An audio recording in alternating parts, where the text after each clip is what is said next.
할렐루야. 2024년 12월 4일 수요일 아침입니다. 지난 밤도 잘 주무셨나요? 성도들을 찾아가는 말씀, 오늘 새벽 통독, 새벽 말씀 고린도후서 1장에서 4장, 그 중에 2장 말씀입니다. 참된 일꾼이 그리스도의 향기입니다. 특별히 고린도후서 2장 12절에서 17절까지의 말씀, 새 언약의 일꾼, 참된 일꾼은 그리스도의 향기에 대한 말씀 나눕니다. 오늘 본문에서 바울은 복음을 전하기 위해 드로아에 갔습니다. 그곳에서 디도 형제를 만나기를 기대했지만 만나지 못해 마음이 좀 불편했죠. 그리고 마게도냐로 갑니다. 이런저런 생각, 자기의 생각대로 되지 않는 모습 속에서도 하나님은 항상 우리를 그리스도 안에서 승리하게 하시고 어디서나 누구에게나 그리스도의 향기가 되게 하시는 것을 보게 됩니다. 또한 그리스도의 향기가 되어야 하죠. 그래서 바울은 순전함으로 하나님 앞에서 그분의 말씀을 계속 전하고 있고요. 이런 복음의 증거의 결과로 로마의 기독교가 국교가 될 수 있었던 것을 보게 됩니다. 어제 새벽 설교 말씀을 준비하는데 한국에서는 비상계엄령이 선포되었어요. 깜짝 놀랐는데요. 한국을 위해, 일상의 회복을 위해, 국민들을 위해 정상적인 삶이 되도록 함께 기도해 주시기 바랍니다. 오늘은 참된 일꾼이 그리스도의 향기라는 말씀입니다. 고린도 교회 안에는 참된 일꾼이 있는가 하면 반면에 거짓 일꾼들이 있었습니다. 그런데 고린도 교인들 일부가 바울을 향해 거짓 일꾼이라고 비난하죠. 그가 자기 유익만 구하고 문제를 피해 달아나는 사람이라는 것이었어요. 이런 비난 앞에서 바울은 자신이 하나님이 인정하는 일꾼이라고 주장하며 참된 일꾼의 특징을 설명해 줍니다. 저자로 참된 일꾼은 은혜만을 드러내는 사람입니다 라는 거죠. 과거 로마에는 전쟁에서 승리한 군대의 개선 행렬 앞에서 이 향을 피워 그들의 승리를 냄새로 먼저 알리는 풍습이 있었습니다.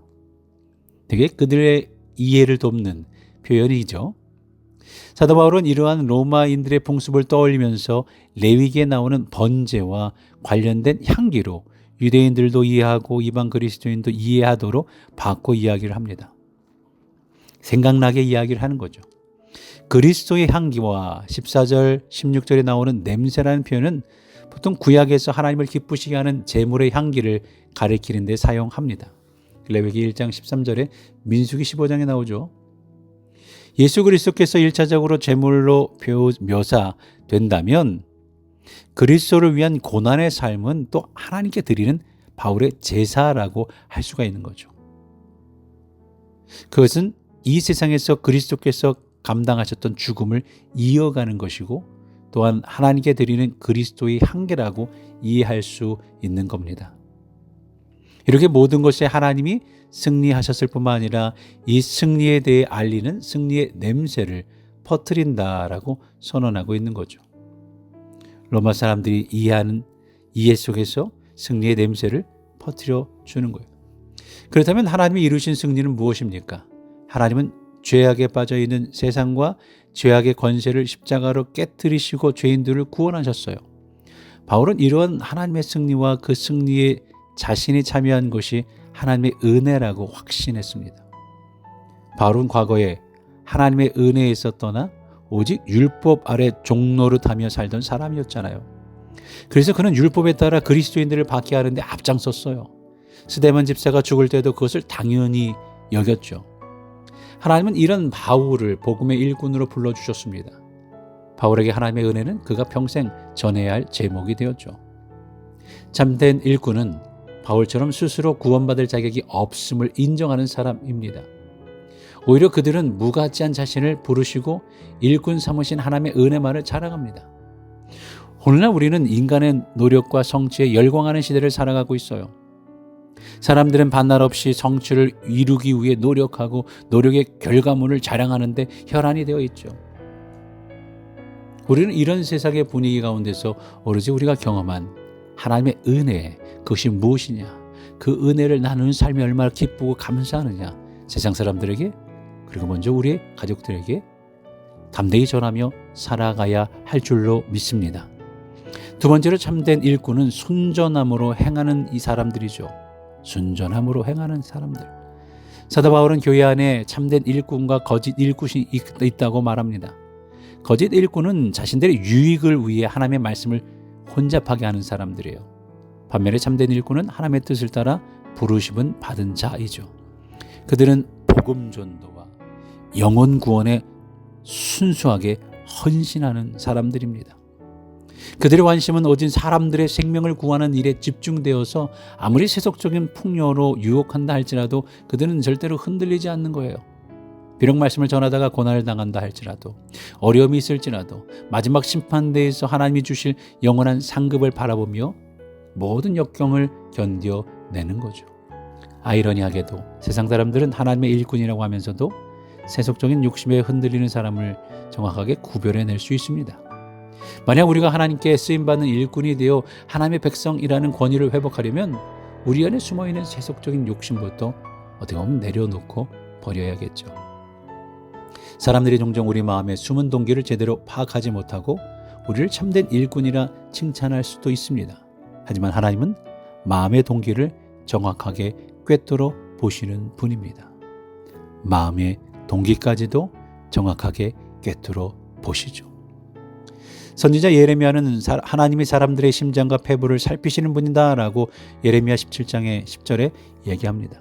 그러므로 우리는 하나님의 말씀에 우리의 마음을 비추어 깨끗하게 하고 오직 하나님과 이웃을 향한 사랑으로 섬기는 참된 일꾼이 되어야 할 줄로 믿습니다. 오늘날 세상 사람들은 하나님의 은혜를 잊고 절대 진리를 추구하지 않으며 일시적인 쾌락만을 쫓아갑니다. 하나님은 허무한 것에 굴복하며 방황하는 영혼들에게 하나님의 은혜를 전할 참된 일꾼을 찾으시죠. 바로 여러분을 부르십니다. 우리 교회 성도들을 부르십니다. 미네소타 한인연합감리교회 모든 성도를 부르십니다. 우리가 하나님이 찾으시는 참된 일꾼이 되려면 하나님의 말씀으로 무장하고 기도로 날마다 새롭게 되어야 합니다. 하나님 그렇게 준비된 일꾼들을 귀하게 사용하실 줄로 믿습니다. 주신 말씀을 생각하며 우리 묵상의 시간을 가져보기 바랍니다. 정말 나는 그리스도의 향기인가? 죽음의 냄새가 나는가? 생명의 냄새가 나는가 말입니다. 우리 다짐하며 이 하루를 출발해 볼까요? 주님, 저는 오늘도 하나님의 은혜만을 자랑하며 살아가기를 결단합니다. 제 삶을 통해 하나님의 승리와 사랑의 향기가 퍼져나가게 하시고 제가 받은 구원의 감격을 잊지 않게 하소서. 사람들의 인정과 세속적인 성공에 흔들리지 않고 오직 하나님의 영광만을 드러내는 참된 일꾼이 되게 하소서. 제 삶이 하나님의 은혜를 경험하지 못한 영혼들에게 복음의 다리가 되게 하시고 저를 통해 많은 생명을 구원하게 하소서. 또한 두 번째로 하나님 저의 마음을 정결하게 하시고 순전한 동기로 주님을 섬기겠습니다. 세상의 욕심과 유혹을 내려놓고 오직 복음 전파와 영혼 구원에 헌신하는 참된 일꾼이 되기를 원합니다. 주님의 뜻대로 쓰임받는 일꾼이 되게 하소서. 이렇게 다짐하며 기도하실 때에 아프신 분들을 위한 회복의 기도를 해주시고 우리 교회도 그리스도의 향기가 나는 교회가 되도록 기도해 주시기 바랍니다. 대신자를 위해서 기도해 주시고 공천위원회 모임을 위해 각 위원회 이제 준비를 위해서 연말의 마무리를 위해 기도해 주시고 어린이 합창단이 토요일 3시 교회에서 발표가 있습니다. 이를 위해서 기도해 주시기 바랍니다. 함께 기도하며 출발합니다.